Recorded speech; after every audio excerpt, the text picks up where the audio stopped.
무너진 갱도 입구에서는 아직도 먼지가 피어오르고 있었다.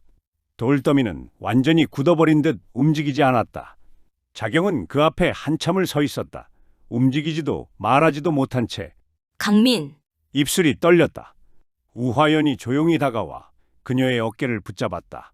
자경, 자경은 고개를 들었다.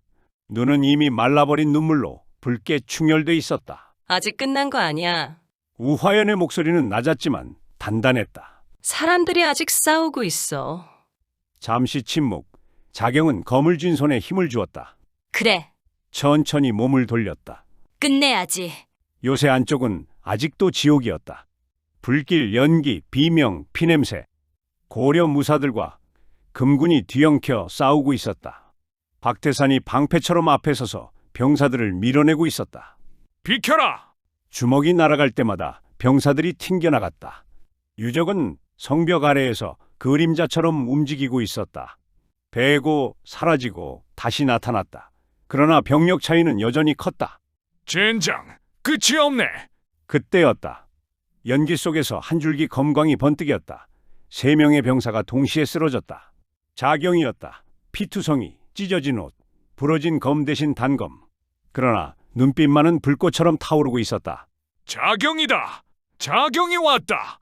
고려 무사들도 사기가 급상승했다. 자경은 아무 말도 하지 않았다. 그저 앞으로 나아갔다. 막는 자는 베고 비키는 자는 무시했다. 분노가 검이 되었고 슬픔이 힘이 되었다.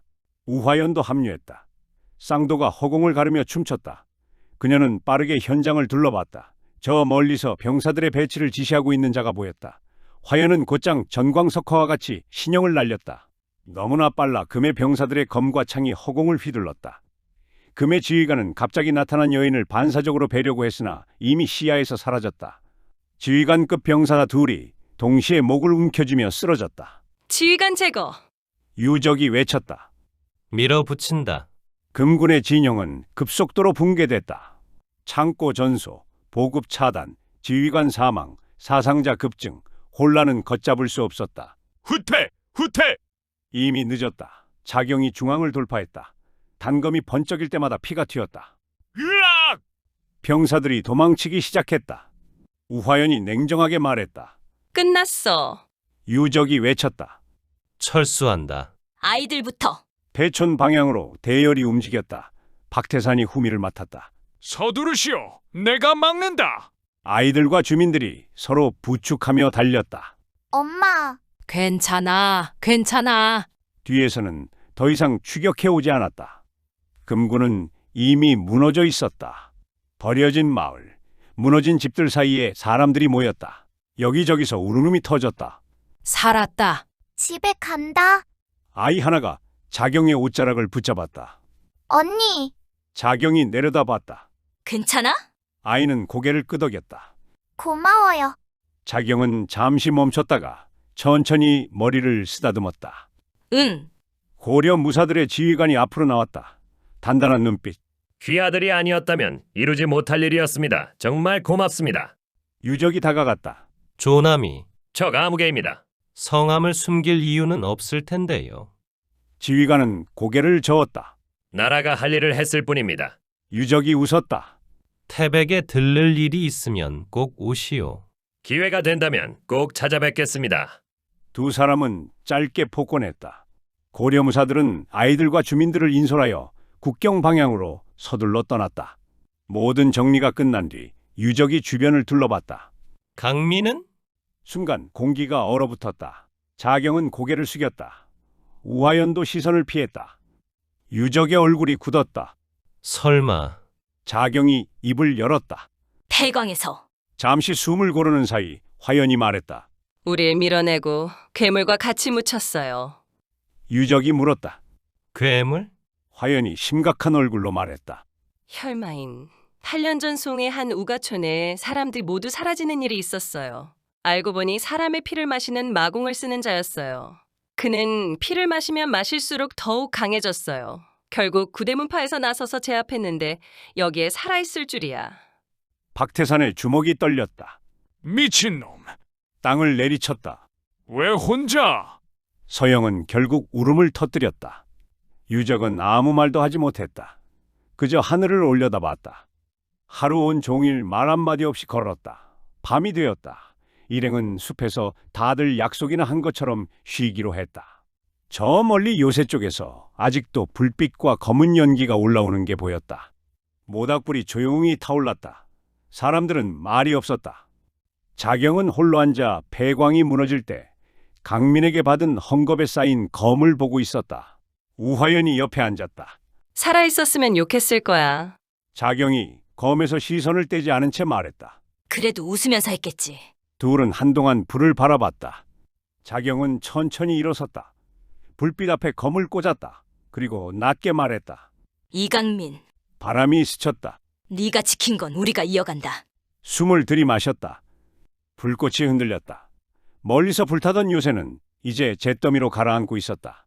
그리고 어둠 속에서 새로운 싸움이 조용히 고개를 들고 있었다. 회영부로 향하는 관도에서 20리쯤 떨어진 곳. 울창한 숲과 완만한 구릉 사이에 자리한 거대한 저택 하나가 모습을 드러낸다. 높은 담장과 견고한 목책 그리고 사방에 배치된 감시탑. 외견만 보면 부유한 사가의 별장처럼 보이지만 내부 구조는 요새에 가깝다. 이곳이 바로 학가장이었다. 12야 차단이 금나라에서 운영하는 비밀 거점. 요동 8기가 죽기 전 언급했던 검은 깃발이 지금도 장원 깊숙한 곳에 조용히 걸려 있었다. 장원 안쪽 넓게 펼쳐진 정원. 정성스럽게 손질된 화단 사이로 맑은 물소리가 흐른다. 각종 화초와 약초들이 질서정연하게 심겨 있었고 그 사이를 거닐며 물을 주는 한 남자의 모습이 보였다. 50대 중반쯤 되어 보이는 사내. 몸에 걸친 비단도포는 화려하지 않으면서도 품격이 느껴졌고 움직임 하나하나에 여유가 배어 있었다. 검이나 병기를 소지하지 않았음에도 주변 공기는 자연스레 그의 존재를 중심으로 수렴되고 있었다. 학가장의 주인 12야 차단 서열 5위 하기태였다. 그는 조용히 물뿌리개를 기울이며 꽃잎 위에 맺히는 물방울을 바라보고 있었다. 그때 뒤쪽에서 발소리가 들렸다. 기척은 거의 없었지만 하기태는 고개를 돌리지 않은 채 이미 방문자를 인지하고 있었다. 2명의 무사가 일정한 간격을 두고 정원으로 들어왔다. 앞에 선 자는 키가 작고 왜소했다. 5척이 조금 안 되는 체구에 가느다란 팔, 작은 눈과 염소 수염이 어울리지 않게 날카로운 인상을 만들고 있었다. 서열 12 야차 아굴타야였다. 뒤에 선 자는 정반대였다. 7척에 가까운 거구, 넓은 어깨와 두터운 가슴, 부리부리한 눈이 위압감을 풍겼다. 서열 9위 야차 백승문이었다. 둘은 모두 무기를 드러내지 않았다. 그러나 그 자체로 이미 무장한 것과 다름없었다. 두 사람은 하기태 앞에서 동시에 멈춰서 공손히 몸을 굽혔다. 그리고 기다란 목재 상자 하나를 앞으로 내밀었다. 하기태는 물뿌리개를 내려놓고 천천히 돌아섰다. 시선이 상자 위에 잠시 머물렀다. 별일은 없었나? 담담한 한마디였다. 작은 체구의 아굴타가 고개를 들며 답했다. 혈영 중에 추적이 있었습니다. 하지만 전부 정리했습니다. 하기태의 눈매가 미세하게 가늘어졌다. 그는 상자를 향해 한 발짝 다가섰다. 손끝으로 뚜껑을 살짝 눌러보며 내부의 무게와 기운을 가늠했다. 혈영중이 돌아섰군. 말투는 여전히 차분했지만 그 속에는 냉기가 서려 있었다. 거구의 야차가 조용히 고개를 끄덕였다. 더는 협력할 의사가 없어 보입니다. 하기태는 잠시 침묵했다. 정원에는 다시 물 흐르는 소리만이 남았다. 잠시 후 그는 상자를 들고 가까운 정자 쪽으로 걸음을 옮겼다. 두 야차는 말없이 그 뒤를 따랐다. 정자 안에는 검은 비단으로 덮인 탁자가 하나 놓여 있었다. 하기태는 그 위에 상자를 내려놓았다. 뚜껑을 여는 순간 미묘한 기운이 공기를 흔들었다. 상자 안에는 검은 천에 쌓인 물건 하나가 들어있었다. 형태는 드러나지 않았지만 그 안에서 뿜어져 나오는 음산한 기운만으로도 평범한 물건이 아님을 알 수 있었다. 하기태는 천을 완전히 걷지 않은 채 조용히 내려다보았다. 아굴타가 말했다. 둘 다 당했습니다. 하기태의 눈빛이 서늘하게 빛났다. 일을 복잡하게 만드는군. 낮게 중얼거렸다. 요동 8귀의 죽음, 폐광촌의 소란, 사라진 아이들, 혈영중과의 결별, 그리고 두 야차의 죽음. 모든 실타래가 하나의 지점으로 모이고 있었다. 하기태는 상자를 다시 덮었다. 본단에는 보고했나? 이미 전달했습니다. 좋아. 그는 고개를 끄덕이며 정원 너머를 바라보았다. 멀리 회령부 방향으로 이어지는 길이 희미하게 보였다. 이제 놈이 올 차례군. 잔잔한 목소리였다. 그러나 그 말이 끝나는 순간 학가장 전체에 보이지 않는 긴장이 퍼져나갔다. 검은 깃발이 바람에 미세하게 흔들렸다. 다가오는 폭풍을 예고하듯 무너진 갱도의 가장 깊숙한 곳. 천장은 반쯤 내려앉아 있었고 곳곳에 쌓인 돌무더기 사이로 붉은 먼지가 아직도 희미하게 흩날리고 있었다. 공기는 눅눅했고 피와 흙 그리고 알 수 없는 음산한 기운이 뒤섞여 폐부 깊숙이 스며들었다. 한동안 그곳은 완전히 죽은 공간처럼 보였다. 그러나 돌무더기 안쪽에서 미세한 진동이 일었다. 사각사각 작은 돌들이 흔들리기 시작하더니 갑자기 안쪽에서부터 거칠게 튀어오르며 사방으로 흩어졌다. 돌무더기가 폭발하듯 갈라지며 그 중심에서 하나의 형체가 솟아올랐다. 핏빛 기운에 휩싸인 괴물 같은 사내. 피부는 잿빛으로 변색되어 있었고 혈관은 붉게 부풀어 올라 마치 살아있는 뱀처럼 꿈틀거렸다. 눈동자는 탁한 적색으로 번들거렸고 입가에는 검붉은 침이 흘러내렸다. 혈마인. 그는 돌더미 위에 서서 거칠게 숨을 몰아쉬며 괴성을 질렀다. 그하하, 요망한 계집들, 산채로 뜯어 먹어주지. 흐흐흐. 목소리는 갈라지고 쉰 웃음이 섞여 있었다. 코를 벌름거리며 공기를 깊게 들이마신 혈마이는 마치 사냥감을 감지한 맹수처럼 고개를 돌렸다. 향긋한 피 냄새가 여기까지 나는군. 그는 느릿하게 그러나 위압적인 걸음으로 갱도 벽 쪽을 향해 걸어갔다. 저벅저벅 발이 바닥을 디딜 때마다 먼지가 일었고 돌바닥에는 깊은 발자국이 새겨졌다. 벽 앞에 선 혈마이는 아무렇지도 않게 손을 뻗었다. 거칠게 튀어나온 바위 하나를 눌렀다. 미세한 마찰음이 울렸다. 잠시 후 벽 전체가 진동하며 옆으로 밀려났다. 마치 거대한 성문처럼 암벽이 갈라지듯 열리며 그 안쪽에 숨겨진 공간이 모습을 드러냈다. 어둠 속으로 이어지는 좁고 긴 통로. 벽면에는 오래된 금속 장치와 톱니가 박혀 있었고 곳곳에 숨겨진 기관이 아직도 살아있는 듯 희미하게 떨리고 있었다. 명백한 비밀 통로였다.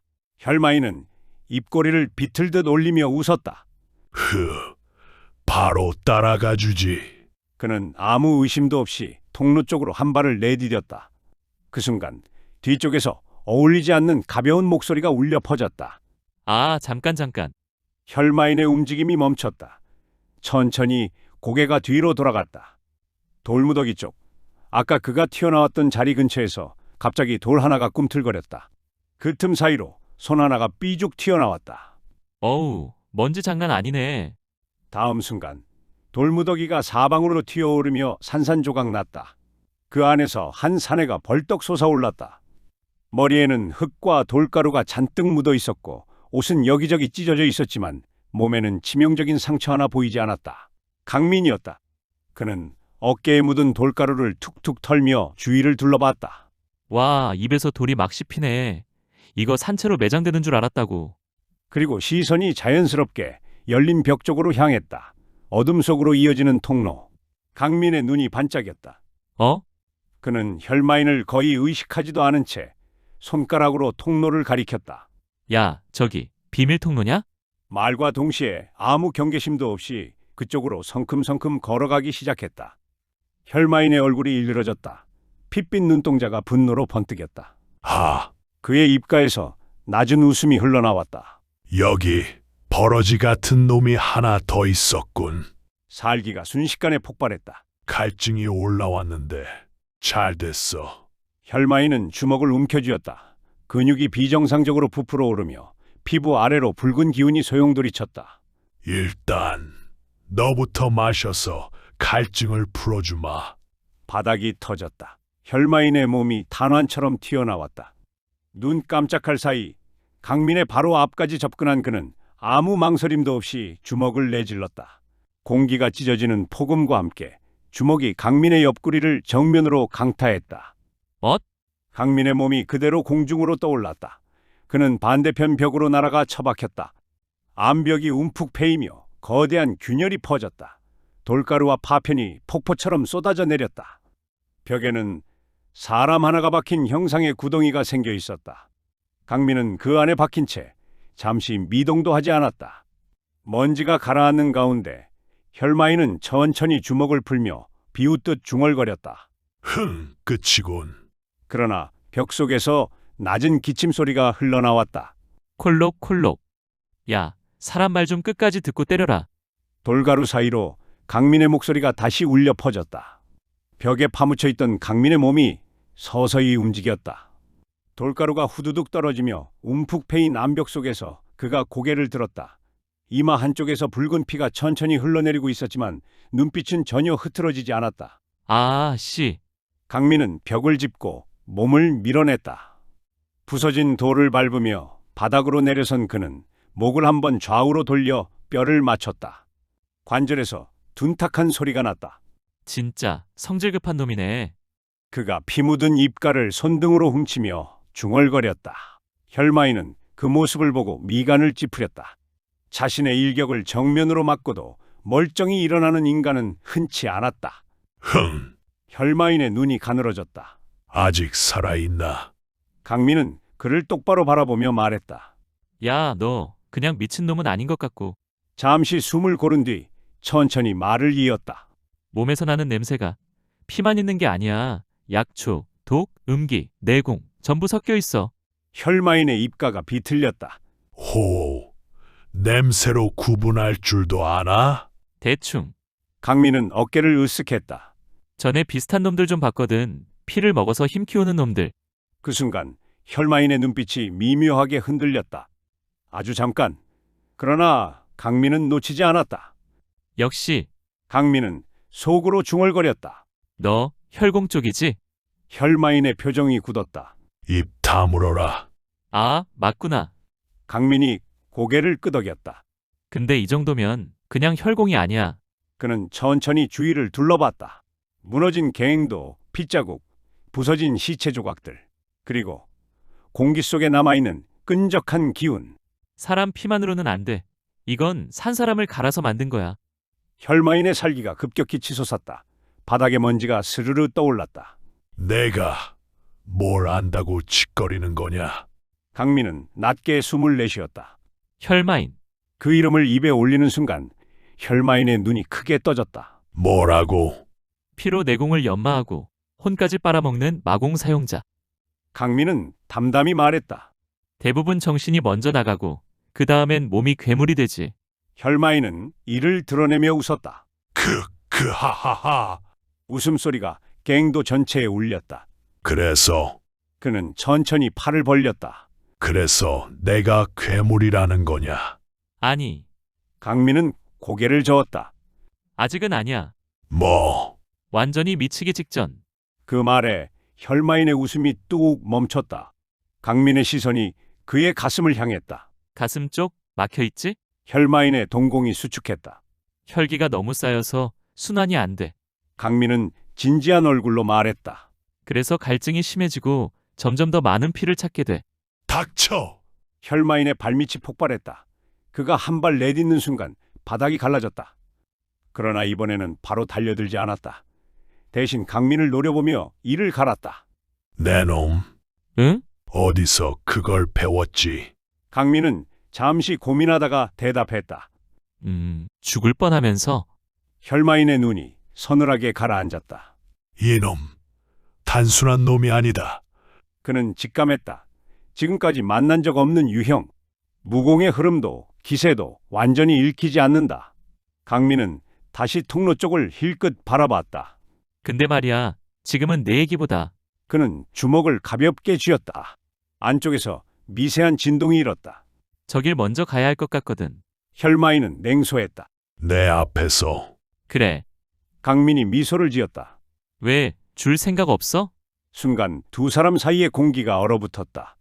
살기와 기운이 충돌하며 보이지 않는 파문이 퍼져나갔다.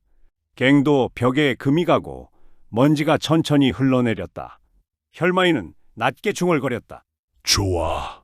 그럼 먼저 내 피부터 맛보자. 강민도 숨을 고르며 자세를 낮췄다. 미안한데 내 피 꽤 독해. 그리고 강민의 눈빛이 여지껏 본 적 없는 매서운 눈빛으로 변했다. 너 그 여자들 못 따라가, 영원히. 서로를 향한 시선이 정면으로 맞부딪혔다. 다음 순간 두 사람의 기운이 폭발 직전까지 치솟았다. 그러나 아직 아무도 움직이지 않았다. 폭풍이 터지기 직전의 고요. 무너진 갱도 깊숙한 곳에서 운명을 가를 싸움이 이제 막 시작되려 하고 있었다.